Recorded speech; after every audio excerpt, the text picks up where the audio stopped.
ओम नमो भगवते वासुदेवाय। भागवत पुराण नवम स्कंद सातवां अध्याय। राजा त्रिशंकु और हरिश्चंद्र की कथा। श्री सुखदेव जी कहते हैं, परीक्षित, मैं वर्णन कर चुका हूँ कि मंधाता के पुत्रों में सबसे श्रेष्ठ अम्बरीश थे। उनके दादा युवनाश्व ने उन्हें पुत्र रूप में स्वीकार कर लिया। उनका पुत्र हुआ यौनाश्व और यौनाश का हरित। मंधाता के वंश में ये तीन अवनांतर गोत्र के प्रवर्तक हुए। नागों ने अपनी बहन नर्मदा का विवाह पुरुकुतस के कर दिया। नागराज वासुकी की आज्ञा से नर्मदा अपने पति को रसातल में ले गई। वहाँ भगवान की शक्ति से संपन्न होकर पुरुकुतस ने वध करने योग्य गंधर्वों को मार डाला। इस पर नागराज ने प्रसन्न होकर पुरुकुतस को वर दिया कि जो इस प्रसंग का स्मरण करेगा वह सर्पों से निर्भय हो जाएगा। राजा पुरुकुतस का पुत्र त्रिशदस्यु था। उसके पुत्र हुए अनरण्य, अनरण्य के हर्यश्व, उसके अरुण और अरुण के त्रिबंधन हुए। त्रिबंधन के पुत्र सत्यव्रत हुए। यही सत्यव्रत त्रिशंकु के नाम से विख्यात हुए। यद्यपि त्रिशंकु अपने पिता और गुरु के शाप से चांडाल हो गए थे, परंतु विश्वामित्र जी के प्रभाव से वे सशरीर स्वर्ग में चले गए। देवताओं ने उन्हें वहां से ढकेल दिया और वे नीचे को सिर किए हुए गिर पड़े, परंतु विश्वामित्र जी ने अपने तपोबल से उन्हें आकाश में ही स्थिर कर दिया। वे अब भी आकाश में लटके हुए दिखते हैं। त्रिशंकु के पुत्र थे हरिश्चंद्र। उनके लिए विश्वामित्र और वशिष्ठ एक दूसरे को शाप देकर पक्षी हो गए और बहुत वर्षों तक लड़ते रहे। हरिश्चंद्र के कोई संतान न थी, इससे वे बहुत उदास रहा करते थे। नारद के उपदेश से वे वरुण देवता की शरण में गए और उनसे प्रार्थना की कि प्रभु, मुझे पुत्र प्राप्त हो। महाराज, यदि मेरे वीर पुत्र होगा तो मैं उसी से आपका यजन करूंगा। वरुण ने कहा, ठीक है। तब वरुण की कृपा से हरिश्चंद्र के रोहित नामक पुत्र हुआ। पुत्र होते ही वरुण ने आकर कहा, हरिश्चंद्र, तुम्हें पुत्र हो गया, अब इसके द्वारा मेरा यज्ञ करो।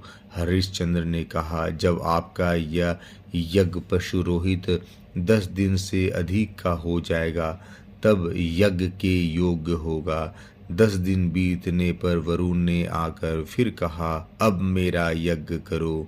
हरिश्चंद्र ने कहा, जब आपके यज्ञ पशु के मुंह में दांत निकल आएंगे तब वह यज्ञ के योग्य होगा।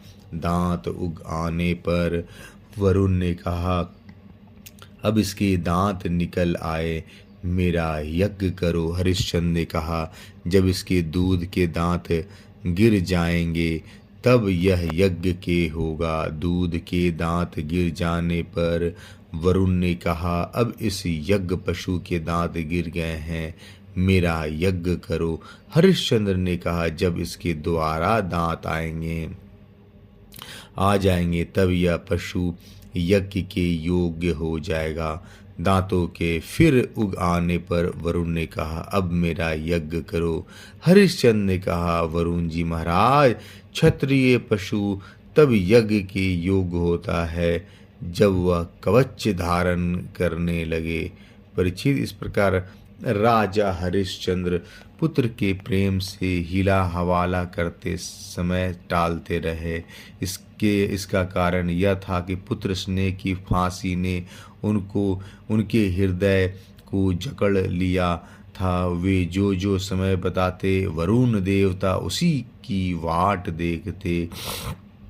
जब रोहित को इस बात का पता चला कि पिताजी तो मेरा बलिदान करना चाहते हैं, तब वह अपने प्राणों की रक्षा के लिए हाथ में धनुष लेकर वन में चला गया।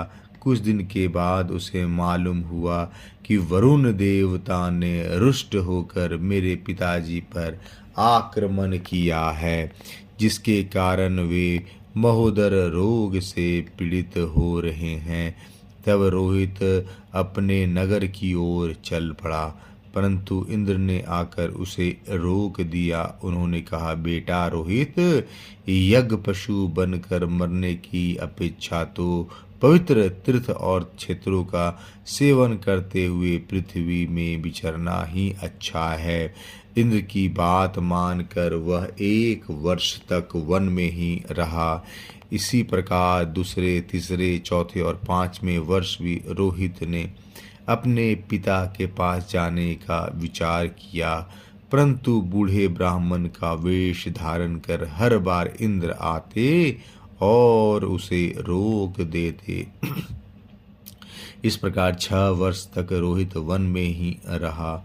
7वें वर्ष जब वह अपने नगर को लौटने लगा, तब उसने अजितगर्त से उनके मंझले पुत्र शुनशेप को मोल ले लिया और उसे यज्ञ पशु बनाने के लिए अपने पिता को सौंप कर उनके चरणों में नमस्कार किया।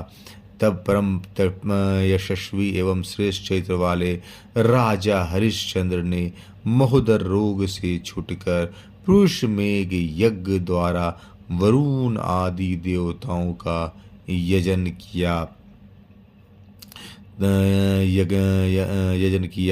उस यज्ञ में विश्वामित्र जी होता हुए परम संयमी जमदग्नि ने अधर्वयु का काम किया। वशिष्ठ जी ब्रह्मा बने और आयास मुनि समागम करने वाले उद्गाता बने। उस समय इंद्र ने प्रसन्न होकर हरिश्चंद्र को एक सोने का रथ दिया था। परीक्षित, आगे चलकर मैं शुनशेप का महात्म्य वर्णन करूंगा। हरिश्चंद्र को अपनी पत्नी के साथ सत्य में दृढ़ता पूर्वक स्थित देखकर विश्वामित्र जी बहुत प्रसन्न हुए। उन्होंने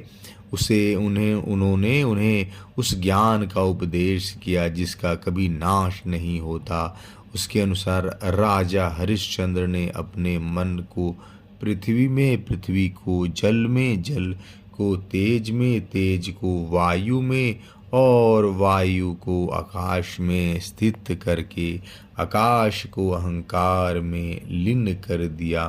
फिर अहंकार को महतत्व में लीन करके उसमें ज्ञान कला का ध्यान किया और उससे आज्ञा को भस्म कर दिया। इसके बाद निर्माण सुख की अनुभूति से उस ज्ञान कला का भी परित्याग कर दिया और समस्त बंधनों से मुक्त होकर वे अपने उस स्वरूप में स्थित हो गए जो न तो किसी प्रकार बतलाया जा सकता है और न उसके संबंध में किसी प्रकार का अनुमान ही किया जा सकता है। 7वां अध्याय समाप्त। जय श्री कृष्णा।